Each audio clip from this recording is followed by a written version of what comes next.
ഫാത്തിമ ബീബി റളിയല്ലാഹു അൻഹു ഒരു ദിവസം മഹാനായ അലി റളിയല്ലാഹു അൻഹുവിനോട് പറയുന്നുണ്ട്, അലിയെ, എനിക്ക് ഈത്തപ്പഴം തിന്നാൻ വല്ലാതെ ആഗ്രഹമുണ്ട് അലിയെ എന്ന്. അലി റളിയല്ലാഹു അൻഹുവിന് സാമ്പത്തികമായിട്ടൊന്നുമില്ല. അതുകൊണ്ട് തന്നെ ഫാത്തിമ ബീവി അങ്ങനെ അലി റളിയല്ലാഹു അൻഹുവിനോട് കൂടുതലായിട്ട് ചോദിക്കണമെന്നില്ല. പക്ഷെ ഇതറിയാതെ ചോദിച്ചും പോയി. അലി റളിയല്ലാഹു അൻഹു കേൾക്കേണ്ട താമസം എന്റെ പ്രിയപ്പെട്ട ഭാര്യ ആദ്യമായി ഒരു കാര്യം പറഞ്ഞതല്ലേ, ഇറങ്ങി ഓടി തന്റെ അരപ്പട്ട അയച്ചു വിറ്റിട്ട് അതുകൊണ്ട് കുറെ ഈത്തപ്പഴം വാങ്ങി.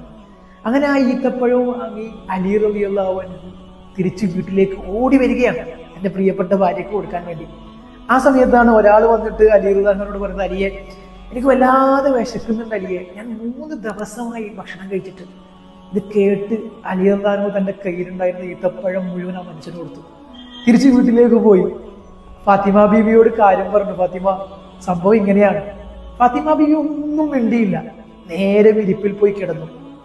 അലി റളിയല്ലാഹു അൻഹുവിന് വല്ലാതെ വിഷമമായി, പിന്നാലെ പോയി. എന്നിട്ട് ഫാത്തിമ ബീവിയുടെ അടുക്കൽ പോയി കിടന്നിട്ട് ഫാത്തിമ ബീവിയോട് അലി റളിയല്ലാഹു അൻഹു പറയുന്നുണ്ട്, ഫാത്തിമ, നിനക്ക് വിഷമായോ? നീ എന്നോട് ആദ്യമായിട്ടൊരു കാര്യം പറഞ്ഞിട്ട് നിനക്കത് തരാൻ വേണ്ടി എനിക്ക് കഴിഞ്ഞിട്ടില്ലല്ലോ എന്ന്. നിനക്ക് പൊരുത്തപ്പെട്ട് തരണേ ഫാത്തിമ. ആ സമയത്ത് ഫാത്തിമ ബീവി റളിയല്ലാഹു അൻഹ അലി റളിയല്ലാഹു അൻഹുവിനോട് പറയുന്നുണ്ട്, പ്രിയപ്പെട്ടവനെ, ഒരു പക്ഷേ നിങ്ങളാ എനിക്ക് ആ ഈത്തപ്പഴം കൊണ്ടു തന്നിരുന്നുവെങ്കിൽ എനിക്ക് ഇത്രമാത്രം സന്തോഷം ഉണ്ടാകുമായിരുന്നില്ല. എനിക്ക് അതിനേക്കാൾ സന്തോഷമാണ് നിങ്ങൾ 3 ദിവസമായി ഭക്ഷണം കഴിക്കാത്തൊരു മനുഷ്യന്റെ വയറ് നിറച്ചതിന്. അതിനേക്കാൾ വലിയൊരു സന്തോഷം എനിക്കില്ല അലിയെ എന്ന് ഫാത്തിമ ബീബി റളിയല്ലാഹു അൻഹു പറയുന്നത്.